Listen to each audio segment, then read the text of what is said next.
O Inter agora tem um confronto contra um time que ontem até entrou em campo, conseguiu sair da zona do rebaixamento, mas ainda corre riscos na tabela, pode até voltar dependendo do resultado do clássico entre Vasco e Flamengo no final de semana. Eu queria saber de vocês o que estão esperando desse jogo, uma equipe tentando propor a partida e o Inter jogando de forma reativa, ou o Inter vai para tentar propor o jogo e vencer lá na Arena Condá? Coisa que ainda não conseguiu fazer em campeonatos por pontos corridos, né?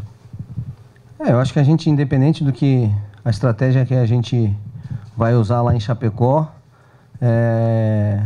a gente tem tido resultado fora de casa, né? Então a gente vai trabalhar bem o jogo, pensar bem o jogo, para que a gente possa ir lá, mais um jogo fora de casa. Nós vamos lá para buscar a vitória, respeitando muito a equipe da Chapecoense, sabendo da força que eles têm dentro de casa. Esse dado que tu passou é um dado, o que mostra a dificuldade de se jogar lá.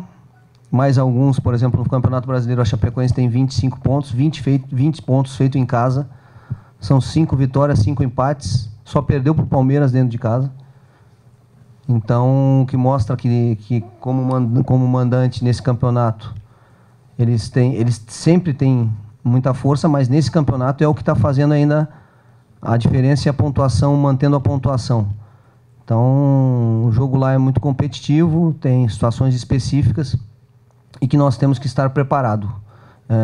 Eu falei pós-Grenal que o jogo da Chapecoense valia os mesmos 3 pontos, claro que tinha o componente do clássico, da rivalidade, e a gente vai lá trabalhar como a gente tem feito até agora no campeonato, buscar a nossa pontuação, com respeito à equipe que o Guto colocar em campo. Sabemos que o Guto conhece também aqui bem, bastante a nossa equipe, por ter convivido um bom tempo aqui dentro.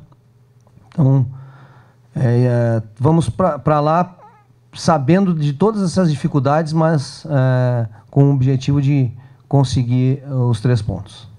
Quero saber como é que está a condição do Dourado, né? Você falava pós-Grenal que ele jogou num sacrifício também na segunda etapa, né? Se está recuperado, se você conta com ele, se já está ok o pé do Dourado para o jogo da segunda-feira. Não, a gente ainda aguarda a situação do Dourado. O Dourado, não posso te passar essa definição ainda, porque realmente eu não tenho. E a gente espera que ele possa estar apto para jogar, porque é um jogador que está encaixado na equipe, que é importante para o sistema, para tudo. Mas se o Dourado, infelizmente, não puder viajar ou não jogar, como eu sempre falo, é ressaltar a importância do grupo. E o grupo tem dado boa resposta, os jogadores que têm entrado têm dado muito boa resposta. E se por acaso o Dourado não jogar, certamente o jogador escolhido dará boa resposta nessa situação. Daí a metade dos gols do Inter sai de bola aérea ou bola alçada para a área, não necessariamente de cabeça. Tem uma explicação para isso? Isso é óbvio que é uma jogada ensaiada, treinada, né? Mas sai bastante. Já parou para pensar a explicação para isso? Quando tu diz bola aérea, não é bola parada, né? Não. Bola em movimento. Bola parada tem poucos gols. Como foi no Grenal, por exemplo. Como no Grenal, que é uma bola em movimento. E, na verdade, a parte final, que foi o passe do Wendel, por exemplo, que não foi um cruzamento, não é uma bola que tu joga para a área a esmo, que tu chuta para dentro da área e vamos ver o que acontece. É um passe, ele olha para o jogador, sabe da infiltração do companheiro e dá um passe no espaço, em projeção no espaço. Isso aconteceu lá contra o Cruzeiro, aconteceu, por exemplo, da jogada do Rossi com o Patrick entrando contra o Bahia, no lado oposto. Isso tem acontecido porque esses jogadores que estão jogando pelo centro do campo têm essa liberdade. Nós temos essa liberdade dentro do nosso modelo de jogo e a gente tem conseguido êxito nessas situações. Então, vamos continuar exercendo esse tipo de movimentação, porque realmente eles fazem a diferença com esse tipo de infiltração, né? É difícil para o adversário que usa da referência do atacante que está dentro da área, do atacante do lado oposto da beirada que entra na área, às vezes do meia, mas do cara que vem de trás é sempre uma surpresa e é uma jogada que se torna perigosa. Além de, é uma situação que a gente tem feito muito bem, que é quando você está em fase de ataque, você precisa preencher a área, né, no momento de definição. E aí isso cada vez mais, nesses movimentos com mais gente dentro da área, dificulta ainda mais para a linha de defesa, porque você acaba não tendo a referência ali para marcar no individual, para correr atrás, para definir dentro da área. Então, essas situações são importantes, né? E a gente tem conseguido tirar êxito disso e que a gente continue assim. Que importância tem para o time, até por característica, a possibilidade de poder contar com o Damião? E eu te pergunto, ele teria condições hoje, ele estava entrando aos poucos, por alguns minutos, de atuar 90 minutos, de começar uma partida? O Damião está, como eu disse, ele já agora com mais tempo de treino, já está inserido normalmente nos trabalhos, faz os trabalhos que tem que fazer de manutenção, mas está inserido normalmente no trabalho e aí fica a critério nosso a decisão de quem inicia o jogo nas partidas, na próxima partida e assim sucessivamente. Você falou sobre o conhecimento que o Guto tem da equipe do Inter, né, Odair? Uma equipe já bem transformada por você, mas você também tem um conhecimento sobre o trabalho do Guto e a forma como o Guto pensa o jogo. O Guto está pressionado lá na Chapecoense. O que você pode tirar de lição desse período que você foi auxiliar dele para projetar esse jogo de segunda-feira? Não sei se você faz isso, mas que conhecimento você pode tirar? Não, é claro que o Guto conhece o ambiente aqui do Inter, conhece alguns jogadores, a maioria. Nós também conhecemos o Guto é um grande treinador, uma grande pessoa. Tive a oportunidade de ser jogador do Guto, campeão da Taça São Paulo com ele.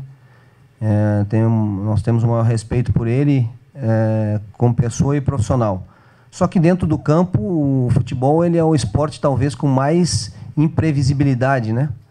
Por mais que você treine, por mais que você tenha um sistema tático, por mais que você tenha uma ideia de jogo, os movimentos não são retilíneos dentro de um campo de jogo. Então, por mais que a gente nos conheça um ao outro, ou até as maneiras de trabalhar, dentro do jogo, cada jogador, eu não tenho o número certo, mas cada jogador tem... o número de tomadas de decisões do jogador é muito grande, né? Então, o jogo passa pelo coletivo, mas passa também muito por tomadas de decisões de atletas, muitas variáveis dentro do processo. Só para ter uma ideia do que pode influenciar uma decisão, um movimento, uma situação do jogo. Claro que a gente conhece algumas situações por ter convivido, né? Aqui diariamente, mas não sei se elas vão acontecer durante o jogo ou não. O que nós temos que estar preparado é para enfrentar a Chapecoense, um jogo que vai ser altamente competitivo, que vai ser difícil, como foi todos os outros que o Internacional enfrentou no campeonato e enfrentou a Chapecoense lá, porque não ganha no Brasileiro, se eu não me engano, não ganhou ainda, só a Copa do Brasil foi em 2008, a última vez. Isso mostra o quanto é difícil o enfrentamento. Mas, sabendo disso, nós vamos preparados para esse jogo, para esse enfrentamento difícil, competitivo, para que a gente possa seguir sendo regular na competição, fazendo a nossa pontuação, buscando a nossa vitória, para que a gente siga aí na parte de cima da tabela. Odair, a situação do Dourado, você colocou que quer aguardar ainda e aguarda. O que Gabriel Dias e Charles podem te dar em termos de características se o Dourado não jogar? Não estou aqui perguntando se um dos dois vai jogar, mas em tese, nas características, o que cada um pode agregar se você escolher por um deles, se o Dourado for vetado? Até porque se o Dourado não jogar, a gente pode ter outras opções, né? E é por isso que eu falei do esperar, pensar nas situações, porque também a gente está observando. Ontem eu assisti o jogo, hoje eu vou ver novamente o jogo, vou ver o jogo do Maracanã, que eles jogaram contra o Flamengo, estudar bem o que o Guto fez nesse jogo contra o Flamengo, o que fez no jogo em casa. Mudou um pouquinho a linha de marcação do jogo de fora para o jogo dentro de casa, ele pressionou um pouquinho mais a saída,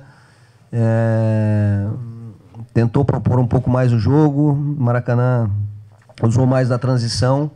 Então a gente vai estudar bem essa situação para que a gente possa fazer a melhor escolha. O Charles, especificamente, independente do coisa, falar sobre característica. O Charles, primeiro que está voltando a recém. A recém fez 4 ou 5 treinamentos com... Não sei se fez isso, chegou a 4 ou 5 treinamentos com a equipe. Depois de um período muito grande fora. O Charles é um volante de bom passe, de bola longa, de bom passe, que faz bem a função ali, se a gente necessitar nesse tripé. Jogou contra o São Paulo e fez boa partida. O Gabriel trabalhou mais no Paraná na situação de lateralizado, mas já jogou muito nessa função também. São os 2 volantes, no caso, que teríamos à disposição para essa situação. Mas vamos pensar bem, vamos estudar bem, vamos ver o que a gente escolhe para esse inicial, né? Para que a gente possa continuar mantendo o nosso padrão, a nossa regularidade, que isso é o mais importante. Odair, a campanha do Inter... Eles têm bom cabeceio, os 2, eles não fogem muito um do outro da característica, sabe? Talvez o Charles tenha uma bola de inversão longa como característica a mais que o Gabriel, mas o Gabriel também tem uma boa batida na bola. Os 2 têm bom tempo de bola, cabeceio ofensivo, defensivo muito bons. Então, são 2 jogadores que, não que são próximos de característica, mas para a função do modelo, são 2 jogadores que podem fazer. Odair, a campanha do Inter no Brasileiro, claro, atrai muitos olhares para o Inter, mas também atrai para o teu trabalho, não só aqui no Rio Grande do Sul, mas no Brasil inteiro. Como é que tu lida com esse crescimento, entre aspas, do holofote para a tua pessoa e dentro disso, como é teu dia a dia de trabalho com o grupo também, enfim, na convivência? O dia a dia é ótimo, maravilhoso, a gente tem um ambiente de trabalho sensacional. Todos os profissionais vêm para cá com muito prazer, com muita alegria de trabalhar. Isso desde o início do ano. O comprometimento de todos aqui, comissão e jogadores com tudo, é muito alto. E quanto a... Eu no futebol, ele não existe. O treinador, ele é um representante de muitos profissionais de comissão técnica, e nós aqui, felizmente, temos excepcionais profissionais que compõem a comissão técnica. Direção, jogadores. Então, um treinador não pode não pensar no coletivo, não trabalhar no coletivo, não, porque o eu no futebol ele tem prazo de validade. E eu nunca trabalhei assim, e independente do momento ou não, sempre trabalhei da mesma forma, com respeito aos profissionais todos, e vou continuar trabalhando independente do momento bom, da mesma forma, com o mesmo respeito a todos, trabalhando muito, transpirando muito, porque, como eu disse lá uma vez para vocês no início, quando a sorte me encontrou, eu estava suando pra caramba. Então eu vou continuar suando, transpirando, trabalhando, porque o holofote é só das pessoas, do externo. Eu, particularmente, não tenho, e também, dentro do ambiente do trabalho, faço com que as coisas não cheguem. Porque aqui a gente precisa trabalhar muito, muito, para conquistar alguma coisa. E se com o trabalho, com toda a dedicação, fazendo as coisas certas, já é difícil, imagina você se achando, ou achando que é melhor que alguém, ou que é o treinador do momento. Isso não existe. Isso é só uma questão momentânea. Dificuldades derrotas e vitórias acontecem na vida de todos os profissionais, e não é diferente da minha.